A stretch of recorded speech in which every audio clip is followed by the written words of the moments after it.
Hold on. Every time there's a few windows I got to close before we start. Okay. Join palms and bow. The four great vows. I vow to deliver innumerable sentient beings. I vow to cut off endless vexations. I vow to master limitless approaches to Dharma. I vow to attain supreme Buddhahood. Welcome to you all again. We're continuing on the obstructions of the practice, and in particular in the obstructions in terms of meditation. But when we speak of meditation, we also have to speak about right view. We cannot meditate without the exploration of right view and the setting that as our foundation. As I mentioned before, even if you looked at Master Huineng's Platform Sutra, that platform that he's building everything upon is right view.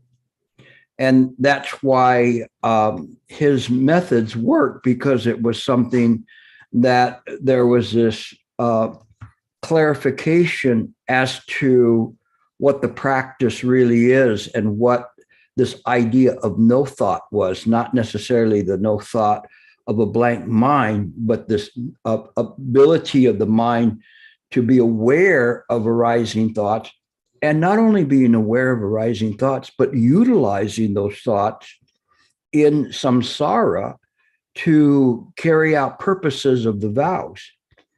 Now, the difficult part for us has always been that when we practice, we still maintain this idea of a consciousness, and that consciousness belongs to some idea of an ego. And as a result of it, it's difficult for us when we sit on a cushion to make really appreciable progress. We can get up to a certain level of quietness, and then we hit this glass ceiling that we can't go any further with. And the reason is because the manner in which we're meditating is by use of the perception of the five skandha, and still clinging to the idea that there is an ego or a self, and still clinging to the idea that this consciousness in and of itself is mind. But even though we convince ourselves about those things, the problem that we have is in the back of mind, we still have this harboring of the ego. Even though we know the ego doesn't exist, you heard me say that so many times, but yet day after day, you go to work, you go to school, you go to wherever you're doing, and the ego arises, and you do everything from what appears to be the consciousness of the ego.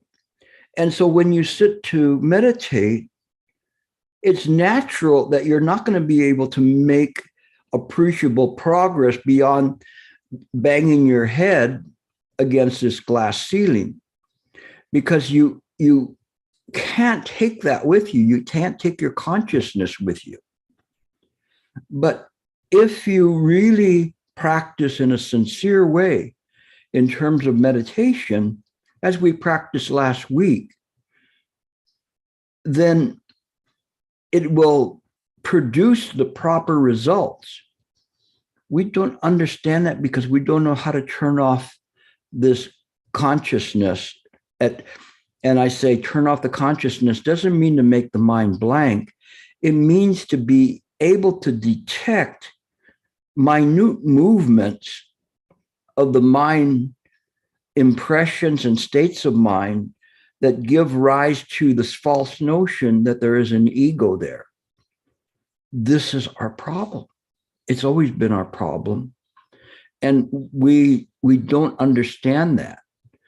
And as a result, when we sit to meditate, we're there trying to make everything quiet.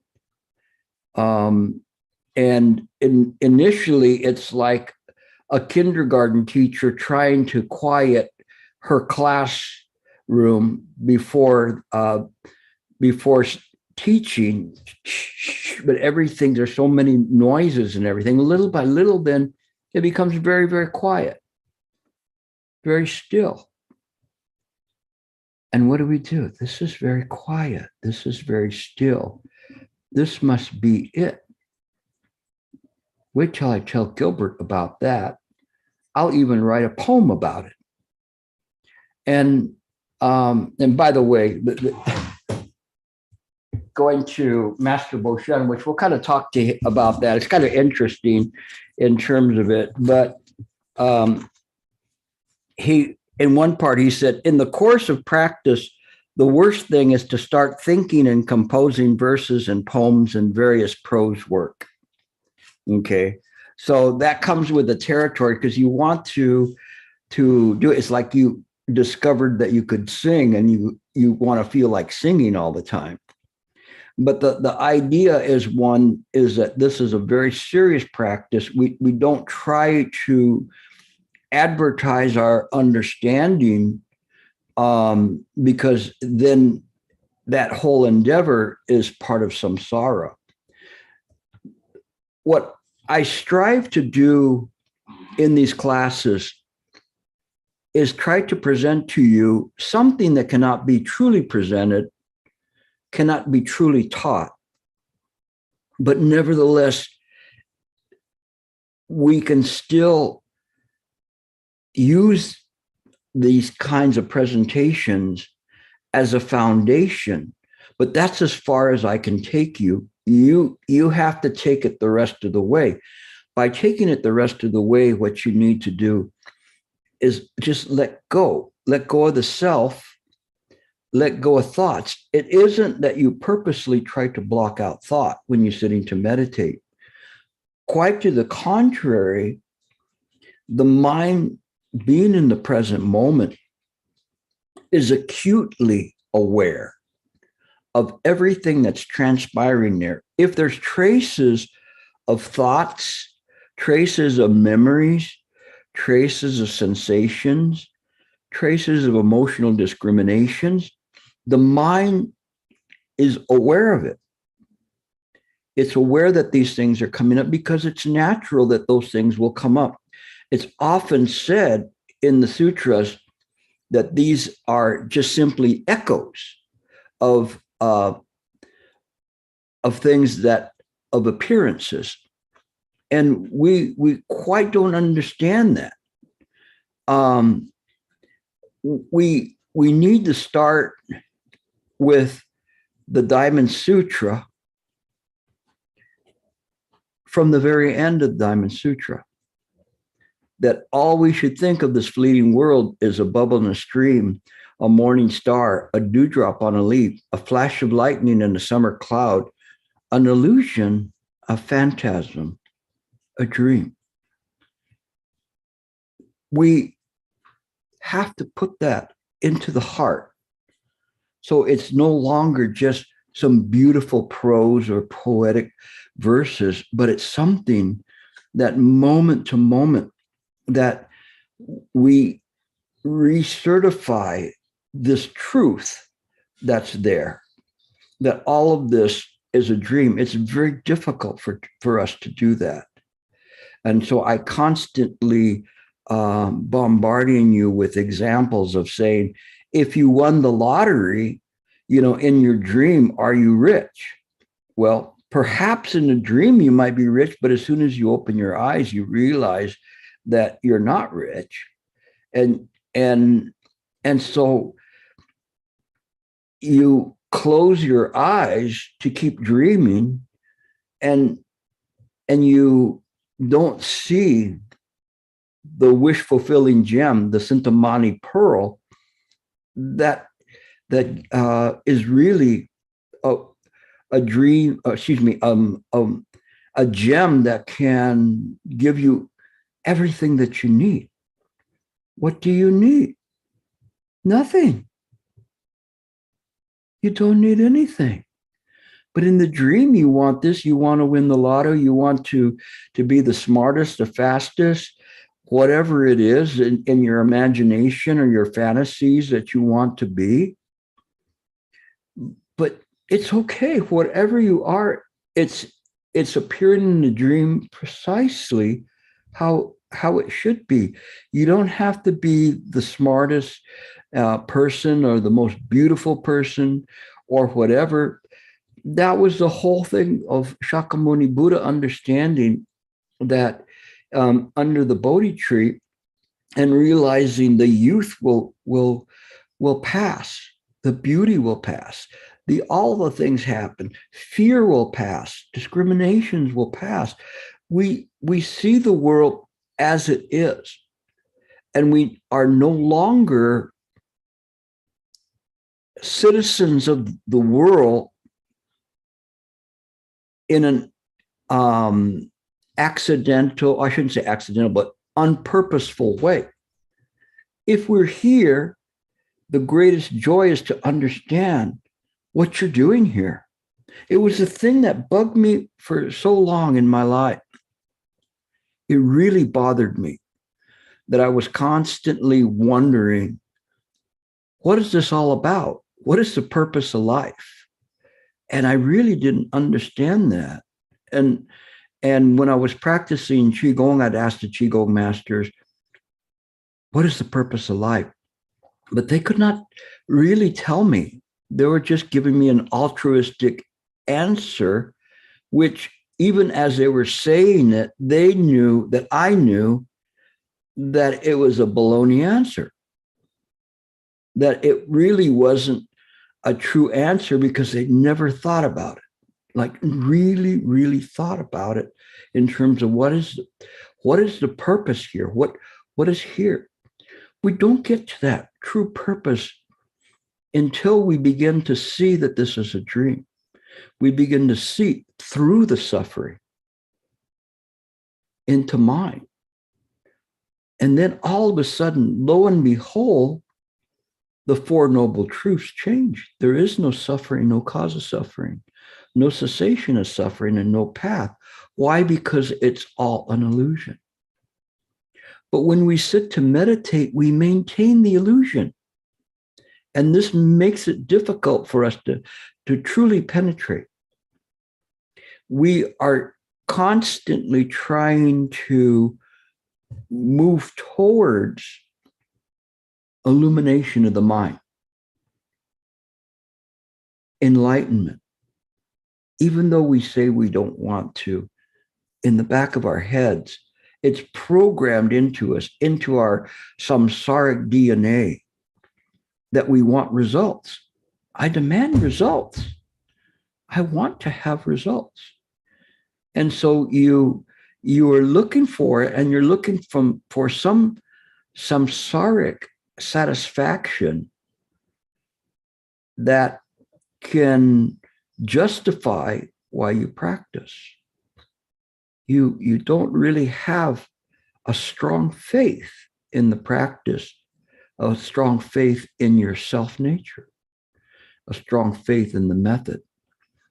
Shifu taught everything that you would need to know about the practice of meditation, as did Master Boshan or Master Ling Chi.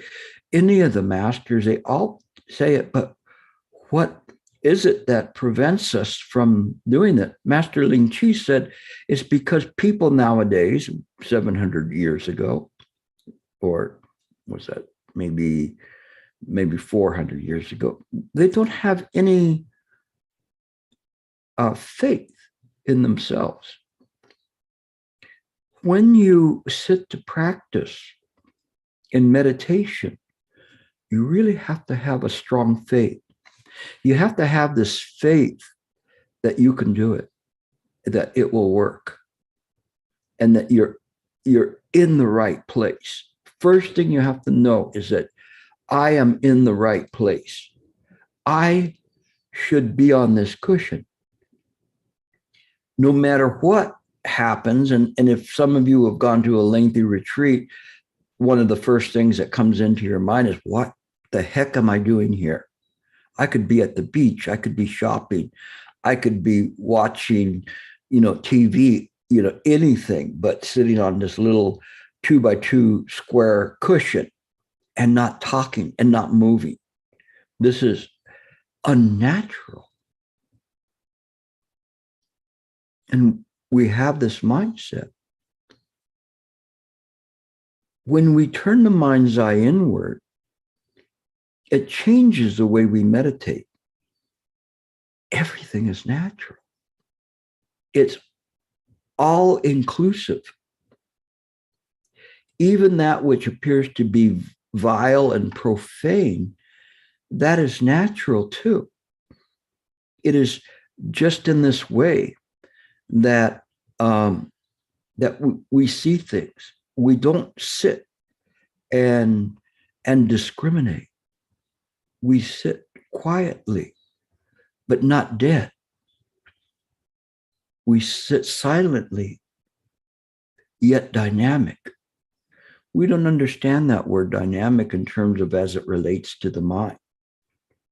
Some of that is something that is left for one's own realizations as to what that term means.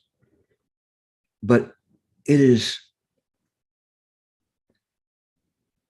almost a feeling like if you put a little, trying to think of the right word for it that you might relate to, like a little tablet of Alka-Seltzer in water.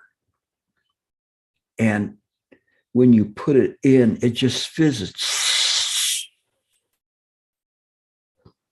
You're aware of all of that, the totality of that. You see that in your awareness of in the consciousness, the totality of all that fizz. Yet, imagine if you can be aware of infinitesimally, moment to moment, the arising and popping of all of those bubbles at the same time. That's mind. Mind is capable of that. Not only in that dropping of that one tablet of Alka-Seltzer in there, but in what has been dropped before and what will be dropped in the future, because they're not different things. They're not even a past and a future. It's a difference. Mind doesn't have this linear way of looking at things, but yet when we sit to meditate, we want to make it linear. Linear, when I use the term linear, what I mean is that it's something that it starts and it keeps going in a certain line, and it just keeps going this way. So you have this idea of a progression or an advancement of something here. Then what was here was a past.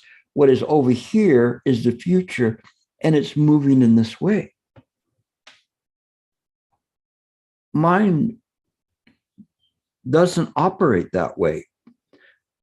That kind of an awareness is only the awareness in samsara. The awareness of mind is dynamic.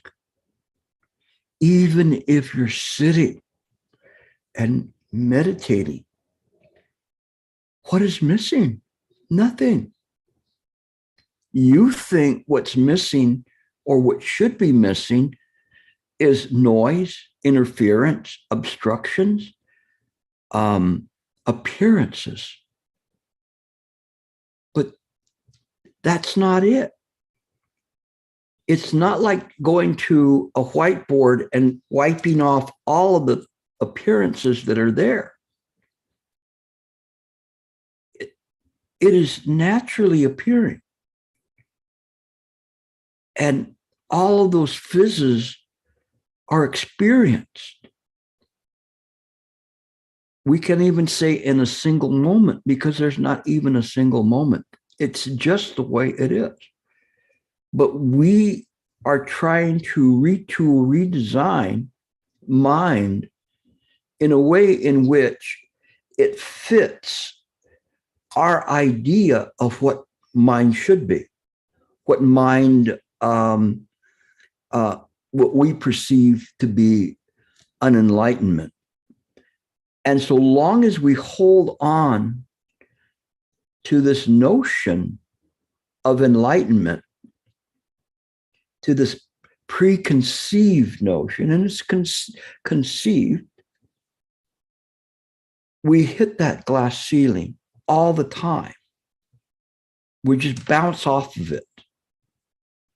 And it can't go any further. I remember the first video games. I don't play video games anymore, so I have no idea if it still does it. But I remember the first video games who didn't have very much memory. And it had one where had a motorcycle that was off-road, and you go in until you finally ended up bumping against this tall wall or mountain, and you couldn't go any further. And it was always interesting to me to hit that, because I realized that was the end of reality in this game, that it could not go any further. And to me, you take your meditation and you take it all the way up to the glass ceiling and bounce off of it. And it's like the end of the reality as you know it. You cannot know what's beyond that glass ceiling. You will never know what's there. Mind knows. Mind knows what's past that, and mind knows what's in the bubble, because there's no bubble. We create the bubble. We create the words of an illusion, a phantasm, a dream of something. And that's the secret of the Diamond Sutra, saying none of this stuff is really real. And if you try to hold on to these appearances, it will not work. But if you let go, if you really let go of it, voila, it naturally appears, because that's what naturally, truly is mine. And I hesitate to even say is mine, but it is in this way. So when we sit to meditate, we have to let go of everything. Let go of putting things down. It's not about putting things down. So if somebody says to you, just put everything down, there's nothing to put down.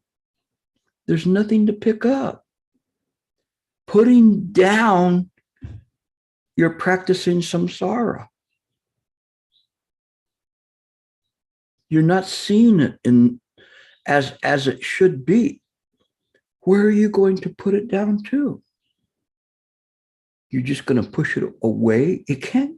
It's just these illusions that are arising. I'm saying this because some of you get trapped in this. Sometimes it's presented to you in this way, and it traps you further. What I'm offering you is an opportunity to practice sincerely, to practice without any preconceived notion. All of the Dharma that's presented, all of the Dharma talks about what is conceptual or conditioned. All of this is conditioned. Even the idea of putting down is conditioned. Exactly where are we going to put it down to? It's conditioned. So if I have a cup in my hand, I know I can put it here, but it's in samsara. It's just a momentary flash of an appearance. But it doesn't mean that it's gone. It doesn't matter. What is important, and what I'm trying to do, is give you a flavor of Chan, the spirit of Chan, using words, but not really saying to rely on these words. I want you to put the faith in your mind to be able to sit to meditate in the proper way. Not too many people talk about meditation in this way. And this is substantially different than what I was thinking about presenting to you today about meditation. But I think that it's a better presentation for you to try to when you sit to meditate. When we say let go, doesn't mean let go. When we say put down, doesn't mean put down. It's putting down of letting go and putting down of putting down. It is just simply this moment. We use this illusory and arbitrary point of the present moment. Even when I talk about the present moment, honestly, when I say the Buddha's in the present moment, and when I talk about it, I feel so deceitful. I feel like there's got to be a better way to do this, because I can just see you all trying to catch that little point of time to stay in the present moment, rather than having inclusive, not of the present moment of samsara. It doesn't work that way. It's not like we're linearly working like this, and then this moment is the present moment. It can't be that way. Nagarjuna refuted that kind of an approach. So when I say the present moment, I'm mindful of Nagarjuna, snapping me on the nose for saying that. But we nevertheless have to use the conventions of words and phrases, but I want to take you beyond those words and phrases. This beyond is not beyond. It's not penetrating the glass ceiling. It is just simply what cannot be called any name. What cannot be known by a concept, but is what drives all appearances. If I talk about the universe, it's too small. If I talk about and saying mind creates everything in the universe, it's like saying mind creates a single grain of sand in the Ganges River. It's infinite, it's vast. We cannot presuppose to hold it in the mind. But at any given moment, like Master Huineng said, it is not only there, but and again, the words don't work. I can't say it can be experienced because it's not experienced. There is a realization, but realization only applies in a dual setting, that there is somebody who's ignorant and somebody that is knowledgeable. And that's why the masters talked about that. And when they said, what's the sage truth? And they're saying, there's no sage truth to it. Because sage truth presupposes duality. So when you practice and you sit on the cushion, be true to the self-nature. It is not that we say, let go. That term is not quite right. I wish I had a better term for it.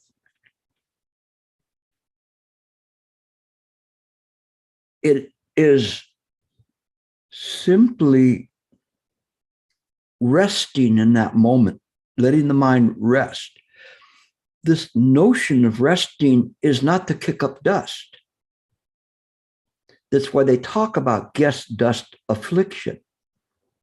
Because we're afflicted because it's like a little kid. You ever see a little kid on a dusty road shuffling their feet? And they love it because all of a sudden they're hidden in a cloud of dirt. And that's what we do all the time. All we do is just shuffling our feet. And we're hidden. The problem was that we never grew up. We just keep shuffling our feet. We can't grow up. We truly cannot grow up. We're as captive as Peter Pan. Peter Pan in the story could never grow up. He was always mischievous, always doing his things because he was trapped in the story. And we're trapped in the story. We cannot grow up. We can get old and die and born again, but it doesn't matter. It's an endless cycle. And some of you, you're on reruns. Even in this lifetime, you're on reruns. No. And you do something and all of a sudden you do the same thing again. And then you have a drawer full of the same t-shirt of what experience you got and not realize it. We can't see those things. We're blind. So I'm using all of these different ways to exhort you as to how to sit, to meditate. When you sit, you just sit. It's so simple. But we go, I can't think of that. I can't just sit. But we say, okay, I'm going to sit. I'm sitting. And you sit.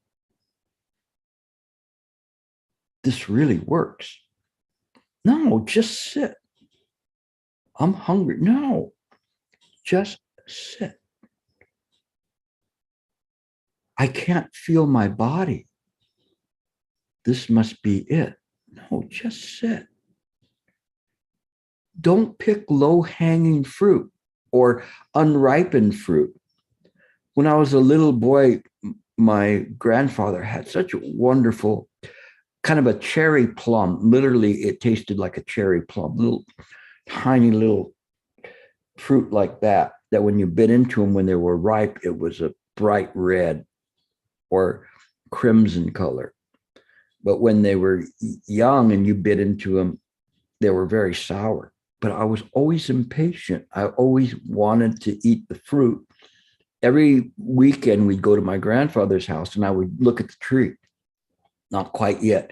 And then I would try it. And then I'd end up with a stomach ache. I don't know if you've ever eaten some kind of like a plum or something, so many of them, and then you end up with a really bad stomach ache because they're so sour.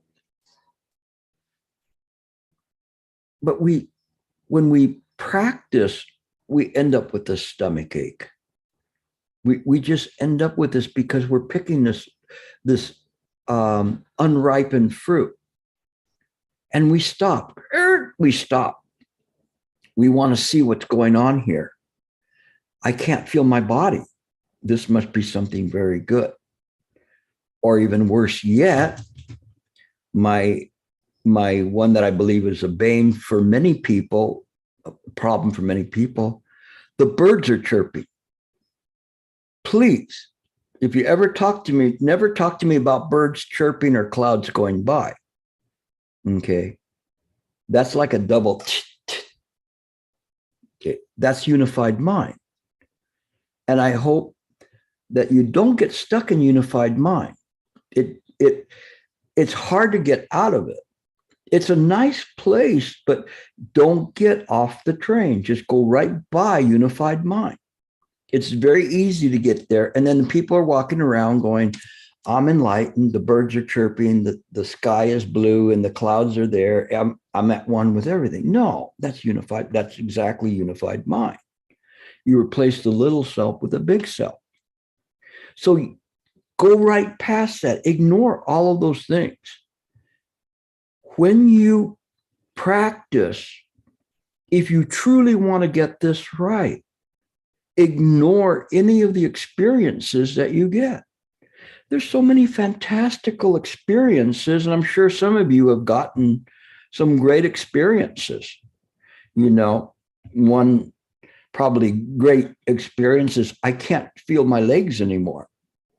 No, that's good, right? And you're going, wow, this is a miracle. I can't feel my legs, so I'm not in pain anymore. And then you proceed to fall asleep because you are so comfortable. All of this is low-hanging fruit.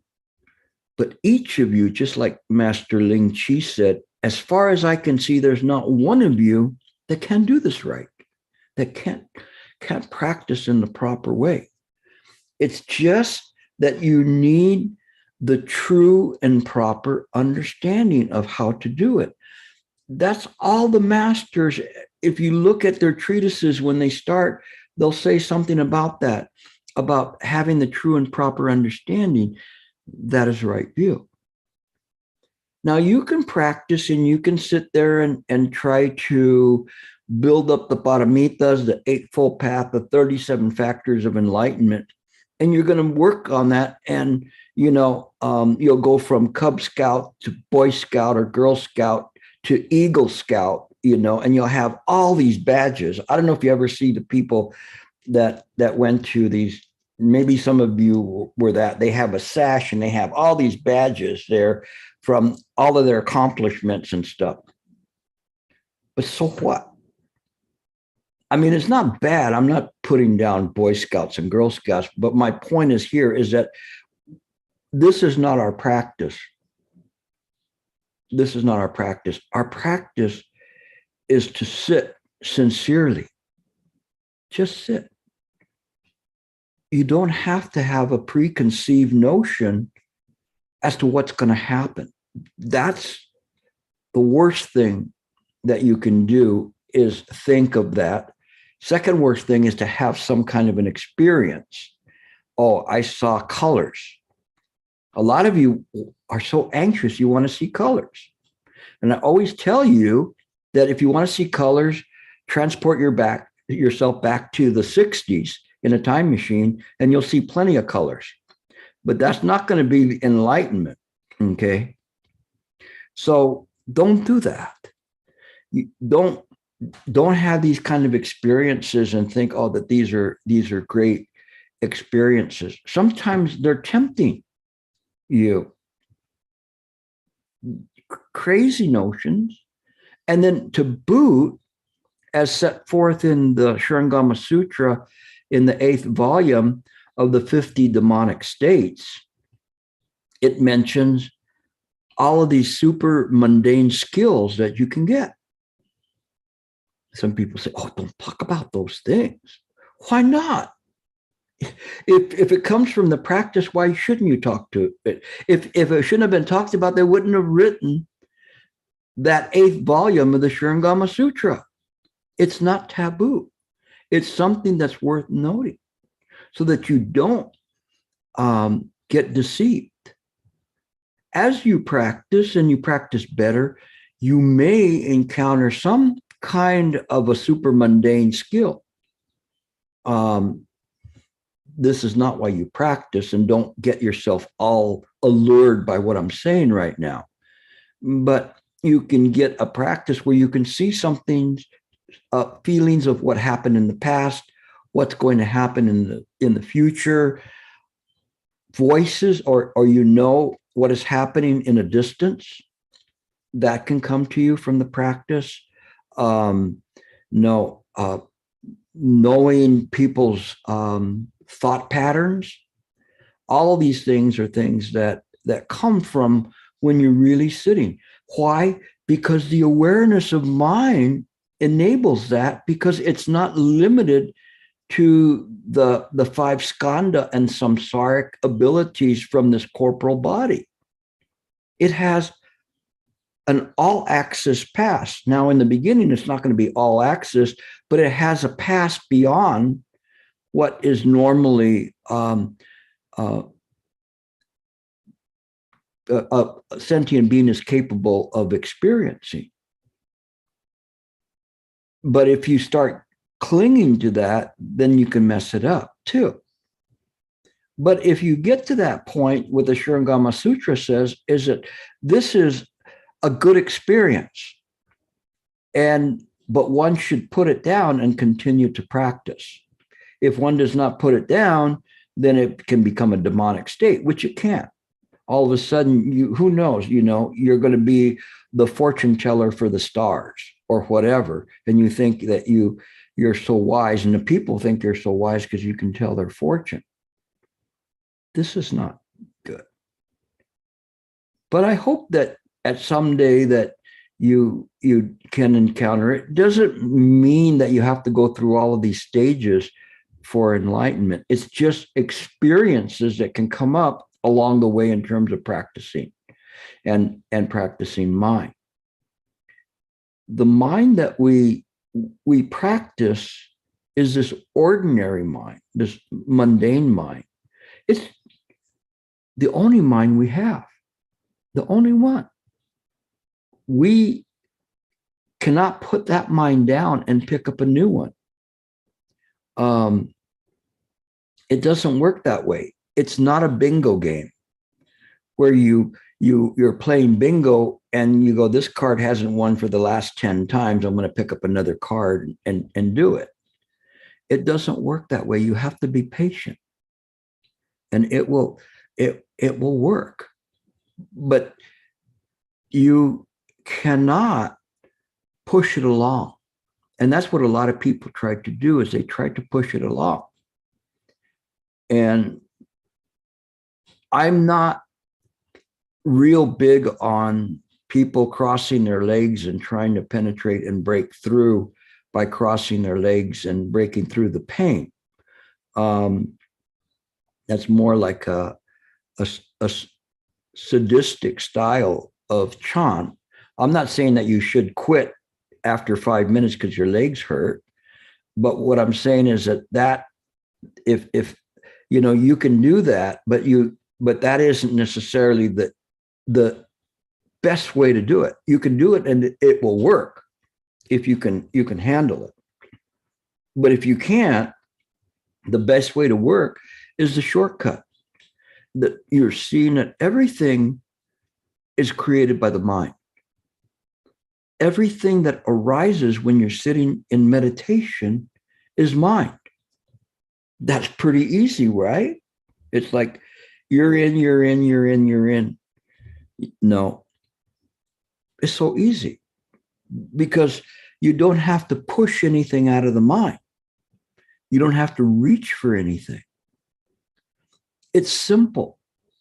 And I had a whole bunch of list of different things that I was going to talk to you about in terms of obstructions, but I think this is probably the main one, is just simply letting go of all these preconceived notions, letting go of letting go of putting down. You don't have to put down anything. You just simply, it's mine. Nothing else. Can you imagine that now? Imagine. You're going to sit. It's just mine. Nothing else. Just in this moment. Whether I talk,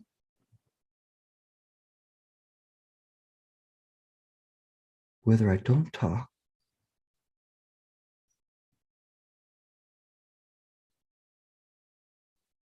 it's just mine.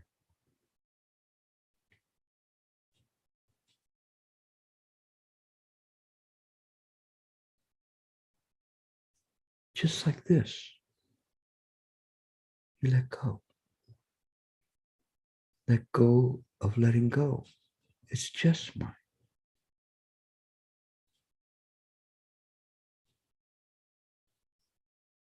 There's awareness.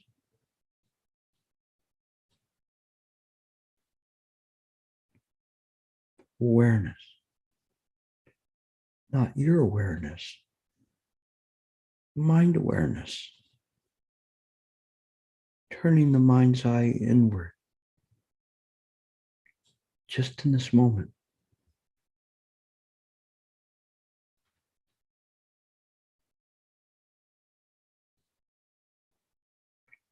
What needs to be said?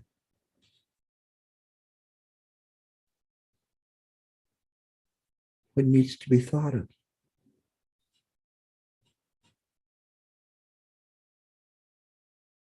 What needs to be put down? Nothing.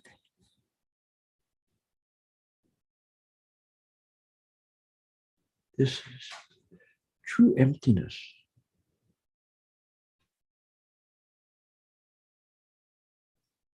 Just sit quiet.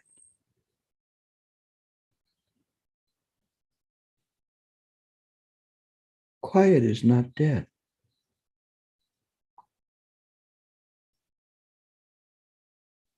Quiet is dynamic.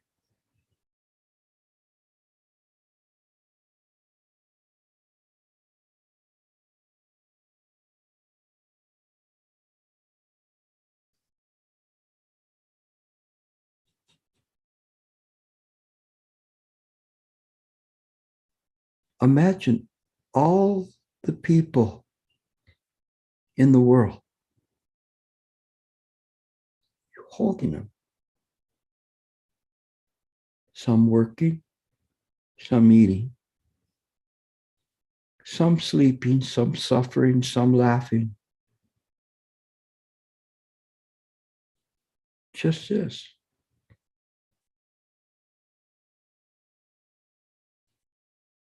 Can you hold them in your palm of your hand?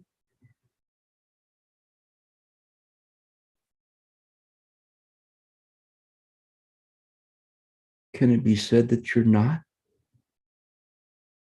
Just this way. Just this tiny rock circling around the solar system. Sometimes day, sometimes night.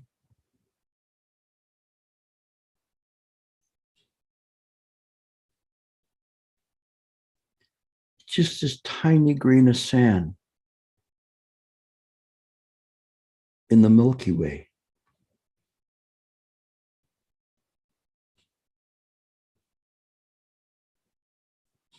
Belonging to all the grains of sand in the Ganges River. And if each of those grains of sand were grains of sand, it could not begin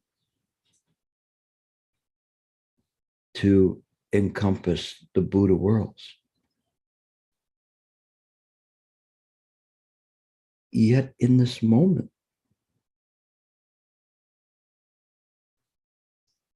there is no distinction, no discrimination.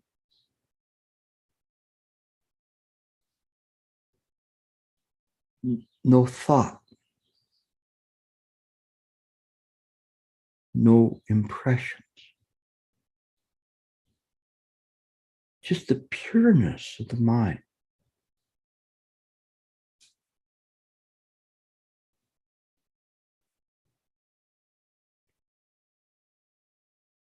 Sitting without barriers.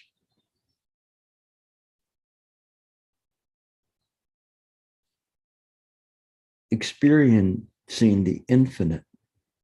Who is experiencing it? The infinite is experiencing the infinite.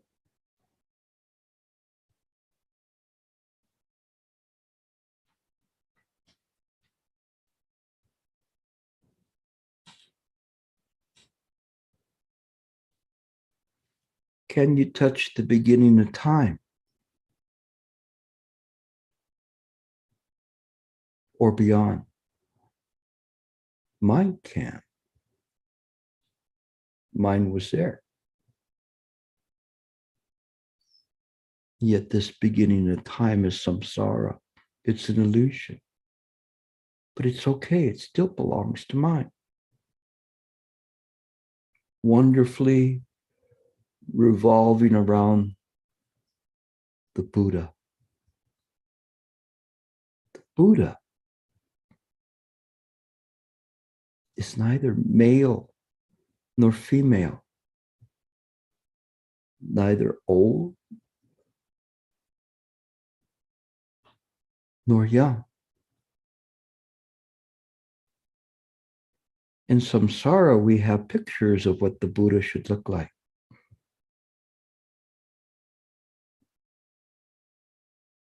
But can a single grain of sand in the Ganges River look any different than any other?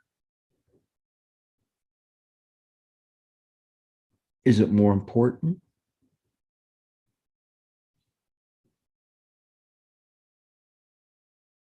We each have this Buddha mind.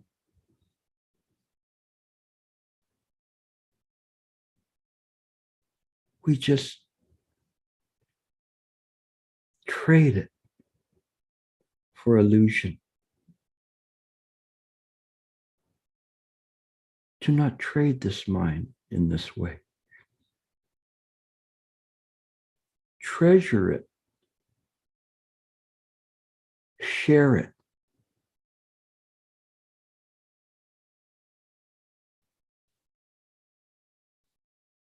This is our practice. This is how you sit in meditation. I don't care what method you use. They're all doors. 84,000 doors. Doors to what?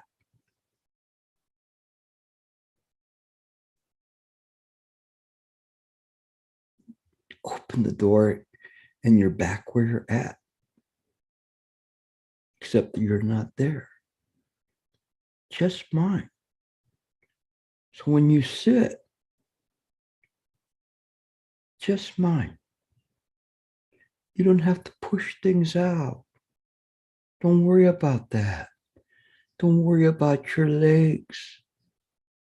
Don't worry about your stomach if you're hungry. Just sit.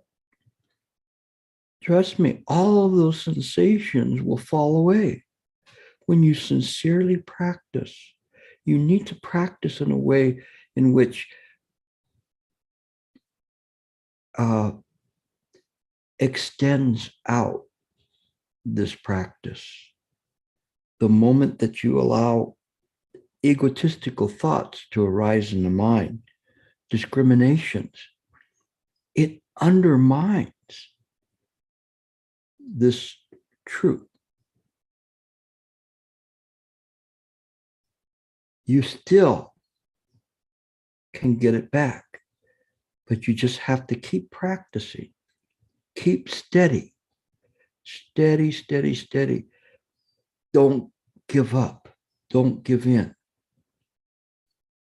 You don't have to do much. You just have to just sit. No thinking, just it's there. You see, so this is how you sit to meditate. Again, irregardless of what method you use.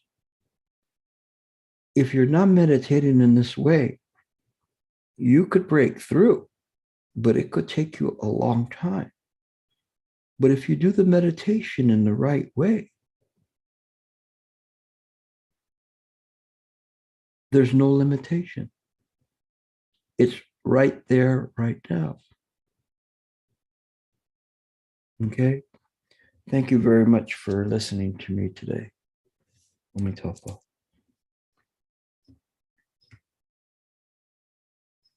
So I'll take questions.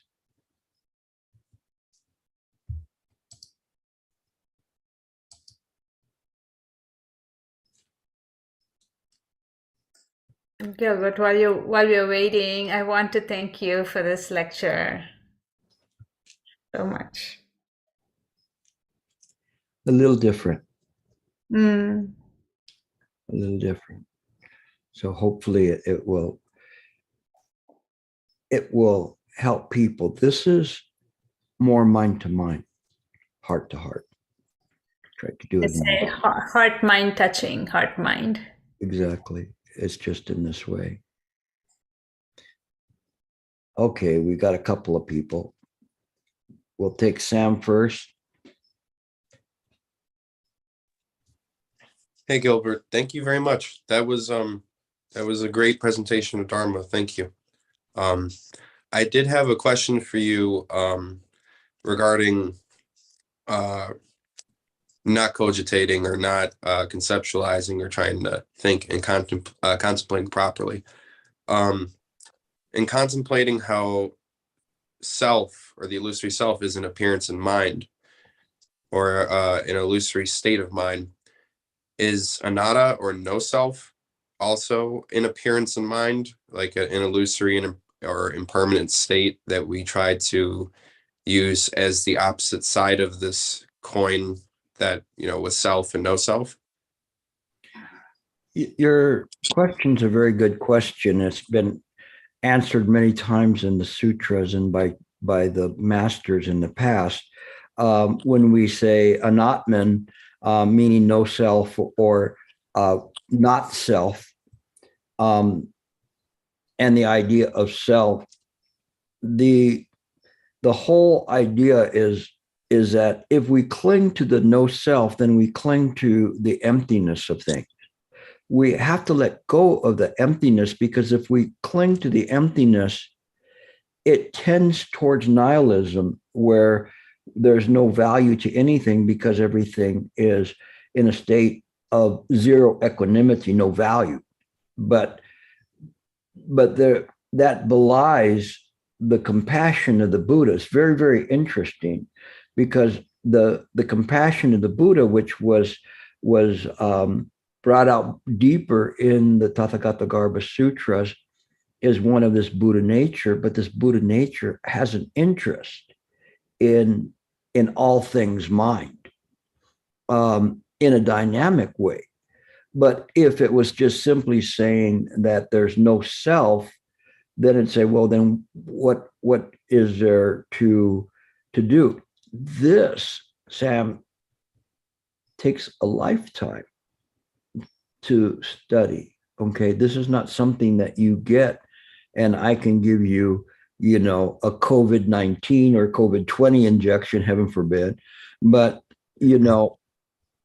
it's something that you have to work on, to see. It's a very interesting point where there's a balancing between this notion of a self or a higher self, which the scholars talk about being monistic, and the idea of this in between, like Nagarjuna said, not self and not self. It is just simply the way that mind works. But that, even though they've made schematics of it, such as in the Abhidharma and the Yogacara school, they still cannot capture, let's say, the ghost in the machine. And the ghost in the machine is actually compassion. And so it's difficult for scholars to see that. They can't see that. So then they say, oh, it's monistic because it has this higher aspiration of compassion towards all.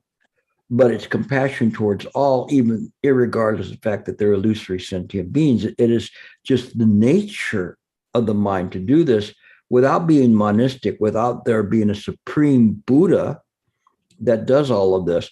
So we have to straddle those two notions of self and no self or not self, and we can function in this way little by little as the mind becomes more settled.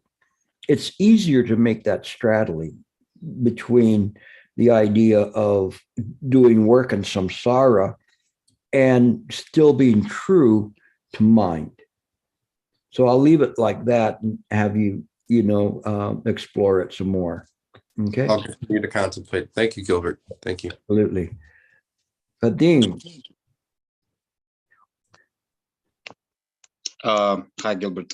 Thanks a lot for today's lecture. My question relates to what you said about eliminating thoughts.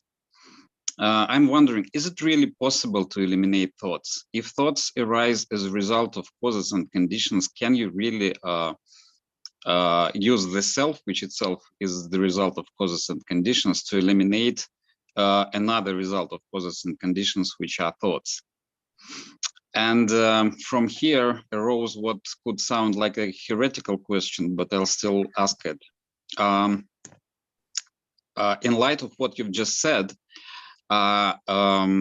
investigating Gun-an seems like Gun-an becomes a tool to eliminate thoughts, as opposed to silent elimination, which is pure awareness of the totality of everything.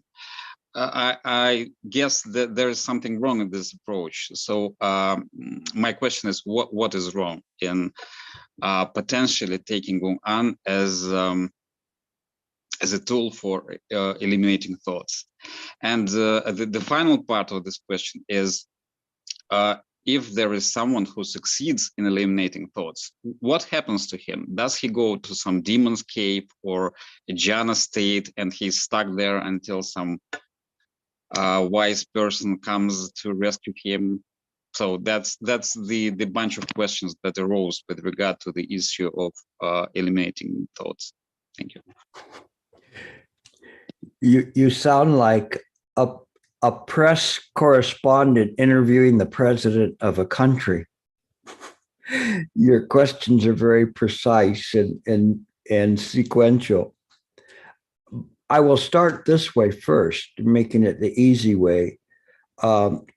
If you were in a dream and you had a thought that you were the king of the country or the president, when you woke up, would that be true?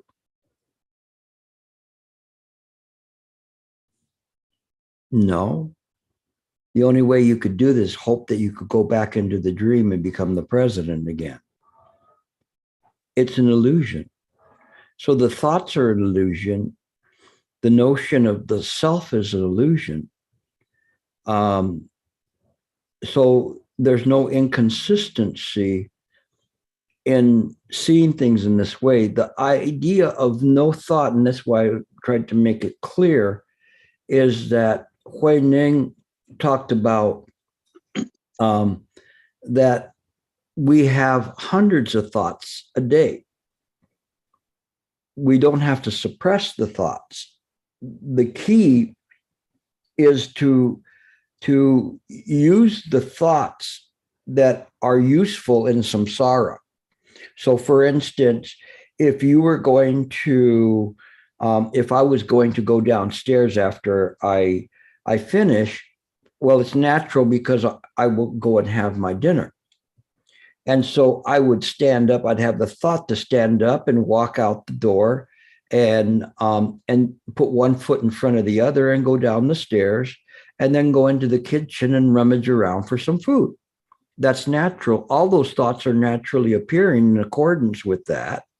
You know, if I'm going and saying, oh, I hope there's something really, really good there, or I get there and say, oh, no, you know, there's nothing here to eat, you know, and formulate discriminations, all of those thoughts are perpetual types of thoughts that will strengthen the idea that there's this life in being. But if they're just simply thoughts that arise that are necessary for me to keep this body alive so I can be here next week, then it's not bad. So we don't see the thoughts as sacred or profane. We just see it as naturally arising.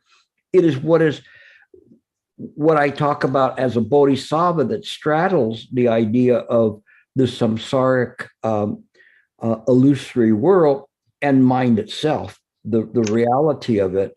But it does not have to discount or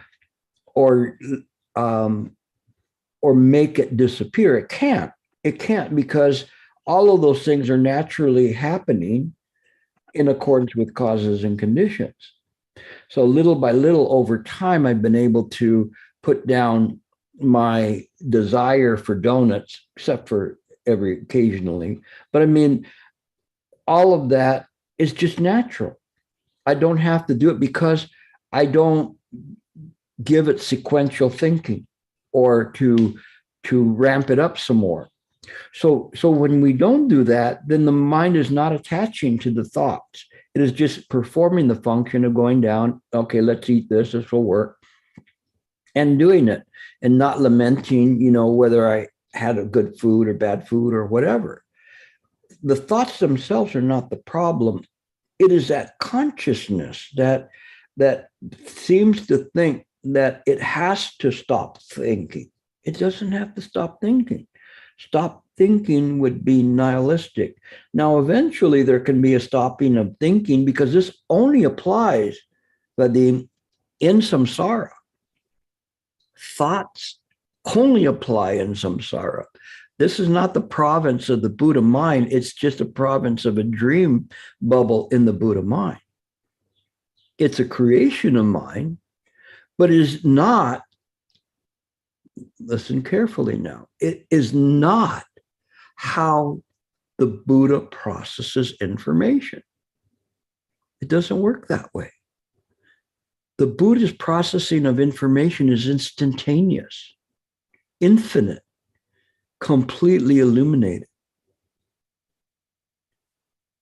We are like, as I'd mentioned last week, like a lightning bug. And we tried to stop thoughts and doing that and using that as enlightenment is like a lightning bug trying to illuminate Mount Sumero. It cannot happen. The illumination comes from the other side, from what it perceives to be this glass ceiling. When we see things that way, everything is perfectly in its place. Thoughts are perfectly in its place. Whether we think them sacred or profane, the less we think in this way and pick and choose, the easier it gets. That's why the one master said, the supreme way is easy so long as we do not pick and choose. So we don't pick up this thought or put down this thought.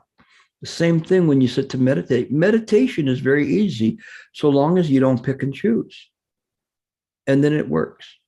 So kind of contemplate that and then live your life in accordance with that kind of an instruction and you will not be far from it. Okay. Thank you, Gilbert. Oh, you're welcome. Anybody else?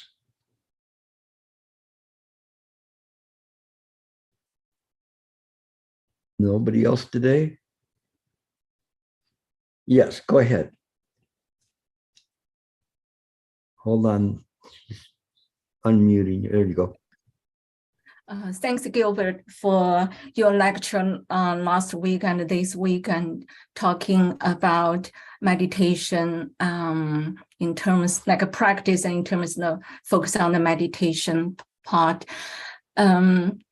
I studying, like you say, meditation, I feel seems like it is improve the wisdom about life and but you also mentioned maybe it is a journey you keep practicing. Maybe you will not achieve awakening, enlightenment, but if you keep doing your accumulate these and good things. So it is important to just keep practicing. So I found I started doing meditation. I mentioned before in June 2000, sometime June 2020 when the COVID started. And when I get into it, I never stopped. So I've been doing daily, at least before I go to bed, every night I was practicing the meditation. So I found, like you mentioned, just like you need drop everything. Don't just think I want to achieve something and just what I feel to help myself is just focus on my breathing and put the mind inward, relaxing the mind, relax the body. And when you through doing that, maybe I don't have any awakening or enlightening. I did encounter some things, and I never will imagine you can see during the regular, if it's not during the meditation. But I felt before we achieve that, what I have harvest is and improve the health. I had gallbladder stone. When I started doing meditation, less than 2 months into the meditation through daily practice, then I had bad gallbladder stone, like a stomach ache. It's just so painful. In about 50 days, I had a full attack during that time. So that time, James actually started me doing the meditation. So I talked with her, and she also says, I went to see the doctor, and the doctors, I did a lot of testing, and so they told me I need to have surgery. And I did go see the surgeon. The surgeon said, if you want my sister, and I would definitely recommend you do it. But then I feel through I say I never had so much attack. I think this is just something related to the meditation, because meditation things they attack your bodies, whatever's the place that have problems. They still, just like you're cleaning, when you do a cleaning or rebuild something, during that time, since there's more problem. So, and Jane mentioned that to me too. We discussed about all this. So then I decided I'm not going to do surgery. So since my last one, which is September 2020, I haven't had any gallbladder stone, like a pain attack or anything like that. So I feel once I get doing the meditation, I really feel I benefited. I have don't have enlightenment yet, but I feel like after work, I feel more energy. Before I would just, at the end of the day of the work, you just feel exhausted, your mind, your physical body. But now I feel more, I feel much like better compared to previous time. And you also can help others. I working with students. So one time, after close to 5 o'clock, so a student was crying, come to my office, asking if I can talk to her. So she was in such like anxiety and agitated and very sad, upset. But I utilized and just like talking to her, because I'm not a counselor. So but I cannot refer student to a counseling center. So I use the meditation skill and the technology and working with her. And then she was so calm. And when she was so pleased and very calm, I told her, you want to practice yourself. You see how it helps you calm down. And I just feel this, we can benefit, like before we achieve the highest achievement, but through the journey, I just think, if we just follow the journey, let the journey take us to where we can achieve, and don't think we need to achieve something. And so this way, then you gradually will feel you are really, oh, I have achieved something. I will be able to benefit from that, not just for myself, and also the people around you. So that's just some kind of I want to share with you, and through meditation, the benefit I have received. Yeah, this is what we call Dharma joy, which is a realization of the benefit to you, but not only the benefit to you, but to other people. So, you're sharing with us, and a lot of the people who are senior students here have gone through that, and it's always good to hear these kinds of experiences of people, because they show that there's a great benefit, not just simply a benefit of trying to get out of here, but a benefit of the use of the practice for other people. And this is something, it's very, very important that we're able to reflect. What you use, Jing, is not your own calmness, but the calmness of the Buddha mind. And when one is using the calmness of the Buddha mind, people close to them, standing close to them or talking to them, even on a Zoom like this, I'm sure some of you felt that, they feel comfortable. They feel like they're drinking from this pure well. And because it's not polluted, it's clear, and it's restful. And that's important. The restfulness comes from the awareness of the mind. So I really recommend you continue working in this way. And little by little, it will work. Keep coming back to the classes to pick up right view, because that's very important. Because otherwise, you may feel like you've already accomplished everything. There's much more to accomplish, but you are on your way, and that's good, And so I'm very happy to hear about that, and encourage you in practicing. Don't try to hold on to any of these experiences, but just keep practicing. You're doing well. So Amitofo, thank you. Thank you. Okay, Shan.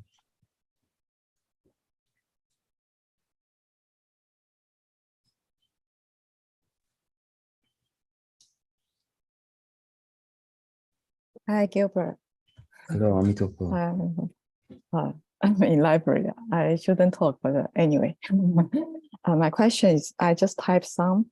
Just you just guide the meditation, and then you mentioned something about some people are walking, some people are sleeping, some people blah blah blah blah, eating, and that touched me because it's something I feel some kind of deep wonder or confusion in my life right now, is because in the past, you know that, like in the past few months, quite some people seeking or dying and death, and this phenomenon happened close to me, and I saw these things in a very short period. And my question or wonder about life right now is that I feel it's so strange that somehow in the same moment or in present moment, like you say, some people are eating, some people are sleeping, but for me, I feel some people are very sick, some people are dying, but some people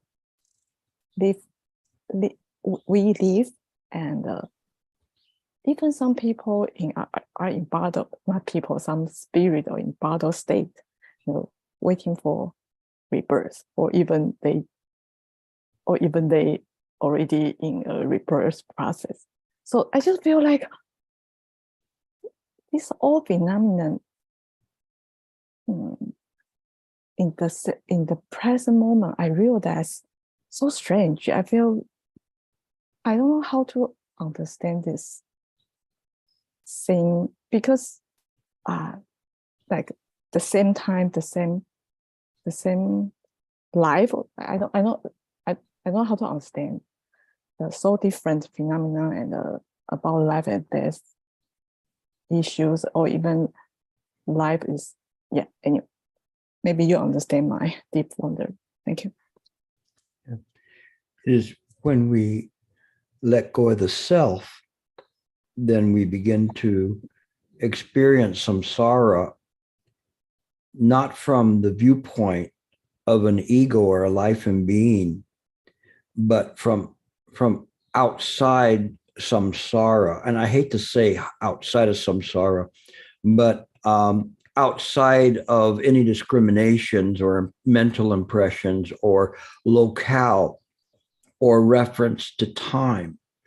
We experience it as it is appearing, and with a deep experience that all of these things happening simultaneously.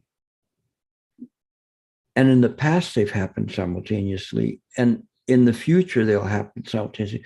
Just simply, they come from mind. But this kind of an, again, I hesitate to say experience, realization opens the awareness to enable the mind to what appears to be increase its perception, but it's just simply allowing, by virtue of the breakdown of the ego, to allow the mind to show more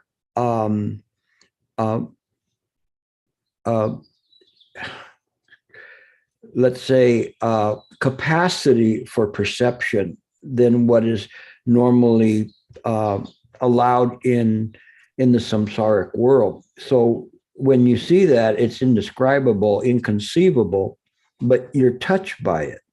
And all I can tell you is just stay with that and stay with where that comes from, turning the mind's eye inward. And that will guide you in terms of things, because it will generate this resting wisdom.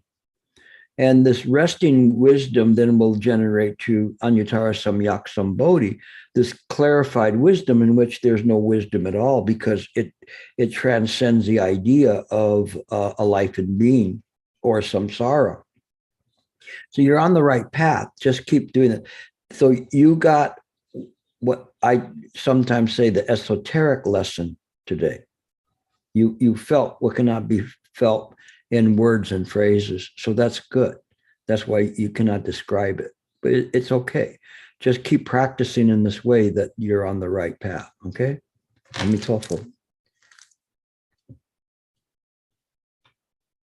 Esther. Hi, Gilbert. I recently revisited one of your past lectures.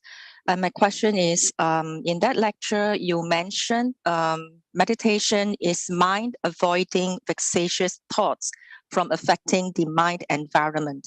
So I would like to ask, what is mind environment? Is it equivalent to mind ground or something else? Thank you. It's interesting because I do use that term, and it's a good question, Esther. And this is probably one good. I think John's still around. Is he here? Oh, there he is. Because this is important for translation as well. This type of when I talk about mind environment, is that this right now, this moment, is a mind environment.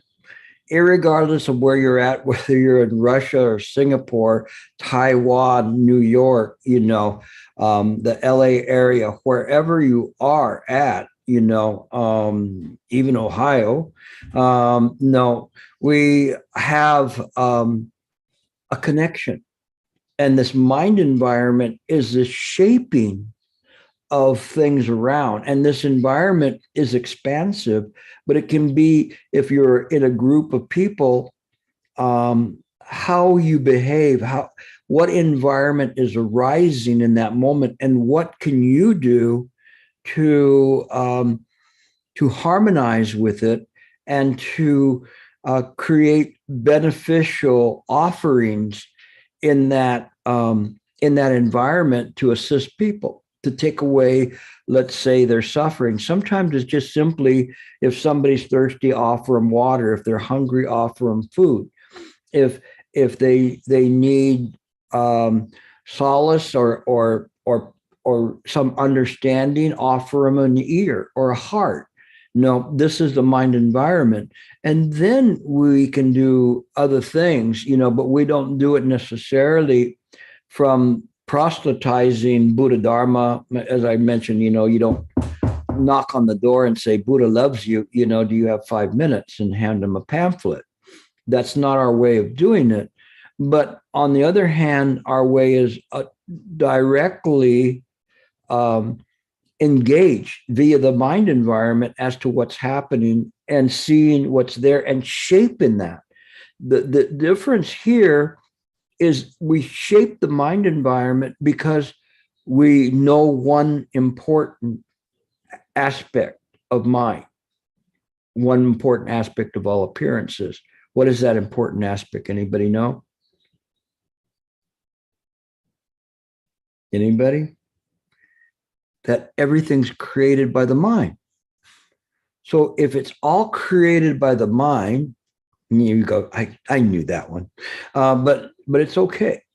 If it's all created by the mind, then we being collectively Buddha mind, not the self, shapes that mind environment, and we try to change it. So in my ways and in your lives, perhaps I've shaped your mind environment a little bit better, I hope.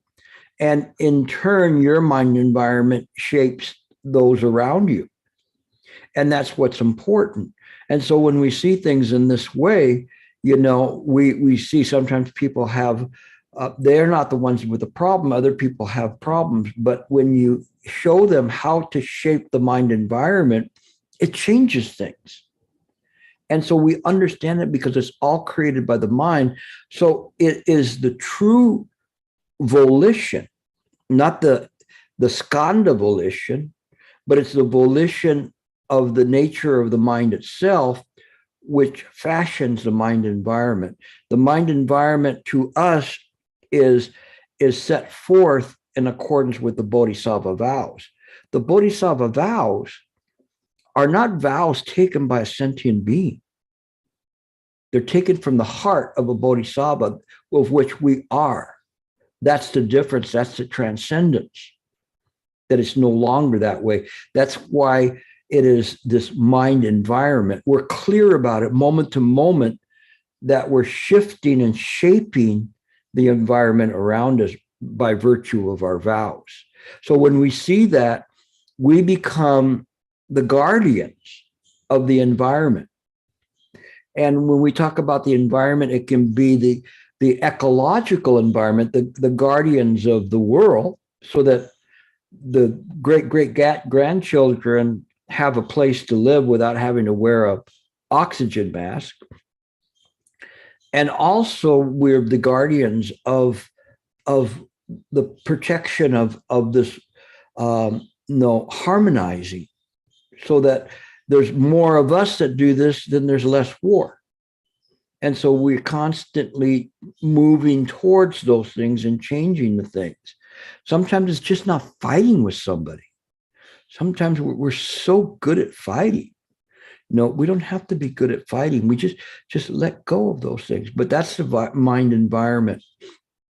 It's set into motion by our vows. And so in any given moment, we see what the environment is, and we understand that. And it is that awareness that's there that is simultaneous to the words or the actions or the thoughts that are coming out, that only mind can do. The self cannot function in that way because it functions linearly, and it cannot function on multitasking, such as mind. Okay? So that's actually a very, very good question. All right. I think that's about it for today.